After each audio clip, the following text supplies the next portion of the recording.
हम सभी लोगों को बचपन से ही ग्लोबल वार्मिंग के बारे में बताया गया है और बताया गया है कि इससे हमारी अंटार्कटिका की बर्फ पिघलती है। अगर हमारे अंटार्कटिका की बर्फ ज़्यादा पिघल गई तो आगे आने वाले भविष्य में हमारे पूरे विश्व को एक बहुत ही बड़े खतरे का सामना करना पड़ेगा।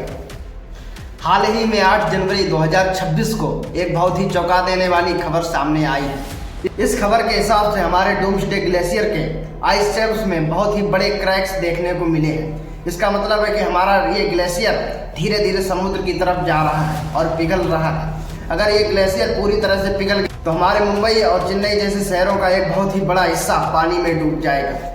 हमको लगता है कि ये ग्लोबल वार्मिंग की वजह से हो रहा है, लेकिन रियलिटी तो ये है, ये ग्लोबल वार्मिंग की वजह से नहीं बल्कि ओशन वार्मिंग की वजह से हो रहा है। ओशन वार्मिंग और ग्लोबल वार्मिंग में बहुत जमीन आसमान का फर्क होता है।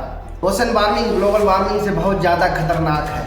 ग्लोबल वार्मिंग में हमारे वायुमंडल की गर्म हवा अंटार्कटिका के ऊपर जमी बर्फ को पिघलाती है, लेकिन ओशन वार्मिंग में ऐसा नहीं होता। ओशन वार्मिंग में समुद्र का ये गर्म पानी हमारी बर्फ की चादर को नीचे से पिघला देता है।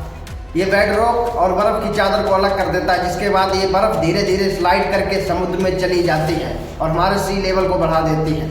अगर ऐसा हुआ तो हमारे मुंबई और चेन्नई जैसे शहरों के बहुत ही बड़े हिस्से पानी में डूब जाएंगे।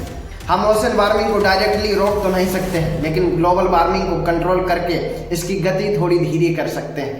ऐसे ही इंटरेस्टिंग वीडियोस देखने के लिए फॉलो एंड सब्सक्राइब करें।